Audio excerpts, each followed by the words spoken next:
சற்றுமுன் வெளியான முக்கிய அறிவிப்பு ஆர்பிஐ பார்த்தீங்கன்னா அனைத்து வங்கியில் யாரெல்லாம் பேங்க் அக்கௌண்ட் வச்சுருக்கீங்களோ அவங்க எல்லாருக்குமே பார்த்தீங்கன்னா ஒரு முக்கியமான அறிவிப்பை வெளியிட்டிருக்காங்க.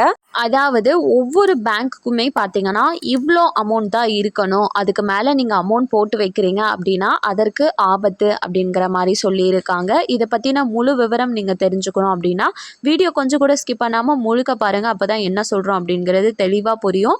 அண்ட் இதுதான் ஃபர்ஸ்ட் டைம் நம்ம சேனலில் பார்க்குறீங்க அப்படின்னா மறக்காமல் ஒரு லைக் பட்டனை தட்டி விட்டுருங்க. ஆல்ரெடி பார்த்துட்டு இருக்க வியூவர்ஸாக இருந்தீங்கன்னா மறக்காமல் கமெண்ட் பாக்ஸில் ஹேண்ட் சொல்லிட்டு போங்க. நீங்கள் போடக்கூடிய ஒவ்வொரு லைக்ஸுமே பார்த்தீங்கன்னா இந்த இன்ஃபர்மேஷன் நிறைய பேருக்கு போயிட்டு சேர்கிறதுக்கு ஹெல்ப்ஃபுல்லாக இருக்கும். ஸோ மறக்காமல் அந்த லைக் பட்டனை தட்டி விட்டுருங்க. ஸோ இப்போ வாங்க வீடியோக்குள்ளே போயிடலாம். ஆர்பிஐ பார்த்தீங்கன்னா ஒவ்வொருத்தருமே ஒரு அமௌண்ட் டெபாசிட் பண்ணுறீங்க அப்படின்னா பேங்க்கில், ஸோ அதற்கான விதிங்கிறது கட்டாயம் தெரிஞ்சிருக்க வேணும். அப்படி இல்லைனா உங்களுக்கு ஆபத்து தான் அப்படின்ற மாதிரி ஒரு தகவலை சொல்லியிருக்காங்க. அதாவது அனைவருமே பார்த்தீங்கன்னா இப்போ இருக்க காலகட்டத்தில் பேங்க் அக்கௌண்ட்ஸுன்றதை அனைவருமே யூஸ் பண்ணிகிட்ருக்கோம். அது வந்து கரண்ட் அக்கௌண்ட்டாக இருக்கட்டும், சேவிங்ஸ் அக்கௌண்ட்டாக இருக்கட்டும், அனைத்துமே யூஸ் பண்ணிட்டு தான் இருக்காங்க இப்போ இருக்க காலகட்டத்தில். அனைவருமே பார்த்தீங்கன்னா அவங்களோட பேங்க் அக்கௌண்ட்டில் டெபாசிட் அமௌண்ட்டுங்கிறது ஒரு அமௌண்ட்டை டெபாசிட் பண்ணி வச்சுட்டு தான் இருக்காங்க இப்போ வரைக்குமே. அனைத்து வங்கிகளுமே பார்த்தீங்கன்னா ஃபிக்ஸ்டாக அது எப்போவுமே செயல்பட்டுட்டு இருக்குன்னே சொல்ல முடியாது, க்ளோஸ் ஆகிடணும் சொல்ல முடியாது. ஸோ இந்த மாதிரி காலகட்டத்தில் இன்கேஸ் வங்கி வந்து க்ளோஸ் ஆகிடுச்சு அப்படின்னா, இல்லைனா திவால் பண்ணிட்டாங்க அப்படின்னா ஒரு பைசா கூட நஷ்டம் அடையாத மாதிரி இப்போ ஒரு விதியை வந்து ஆர்பிஐ சொல்லியிருக்காங்க. கட்டாயமாக தெரிஞ்சு வச்சுக்கோங்க. ஒரு வங்கியில் ஒரு திருட்டு அல்லது கொள்ளை அல்லது ஏதேனும் பேரளவில் இழப்பு ஏற்பட்டால் வங்கிகள் உங்கள் முழு பணத்திற்கும் உத்தரவாதம் அளிக்காது. அத்தகைய சூழ்நிலையில் எவ்வளவு தொகையை திருப்பி செலுத்த வங்கிகள் பொறுப்பு என்பதை அறிவது மிகவும் முக்கியமானது. அதற்கு மேல் உங்களது பணம் தரப்படாது.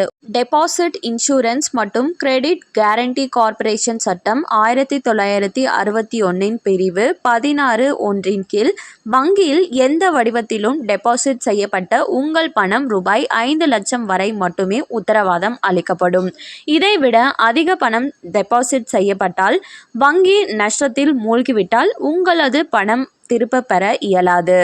உங்களது வெவ்வேறு கணக்குகளில் எவ்வளவு பணம் டெபாசிட் செய்யப்பட்டாலும் அதற்கு 5 லட்சம் மட்டுமே உத்தரவாதம் இருக்கும். நீங்கள் அந்த பணத்தை சேமிப்பு கணக்கிலோ அல்லது நடப்பு கணக்கிலோ வைத்திருந்தாலும் சரி அல்லது ஃபிக்ஸ்டு டெபாசிட்டில் போட்டிருந்தாலும் சரி, ஒட்டு மொத்தமாக வங்கி உங்களுக்கு வெறும் 5 லட்சத்தை மட்டுமே திருப்பி கொடுக்கும். அதாவது ஆர்பிஐ என்ன சொல்லியிருக்காங்கன்னா, நீங்கள் எந்த பேங்க்கில் வந்து அமௌண்ட் 5 லட்சத்துக்கு மேலே போட்டிருந்தாலும் சரி, அந்த பேங்க் வந்து க்ளோஸ் ஆகிடுச்சினாலும் சரி, இல்லைனா ஏதாச்சும் திருட்டு போயிடுச்சுனாலும் அமௌண்ட் சரி, அவங்க வெறும் 5 லட்சம் மட்டும்தான் உங்களுக்கு கொடுப்பாங்க. நீங்கள் எந்த டெபாசிட் ஸ்கீமாக இருந்தாலும் சரி, சேவிங்ஸு ஃபிக்ஸ்டு எதுவாக இருந்தாலுமே உங்களுக்கு 5 லட்சம் தான் கொடுப்பாங்க. அதுக்கு மேலே வந்து கொடுக்க மாட்டாங்க, நீங்களும் கேட்க முடியாது அப்படின்ற மாதிரி சொல்லியிருக்காங்க. கண்டிப்பாக இந்த தகவல் உங்களுக்கு பயனுள்ளதாக இருந்திருக்கும்னு சொல்லி நம்புகிறோம்.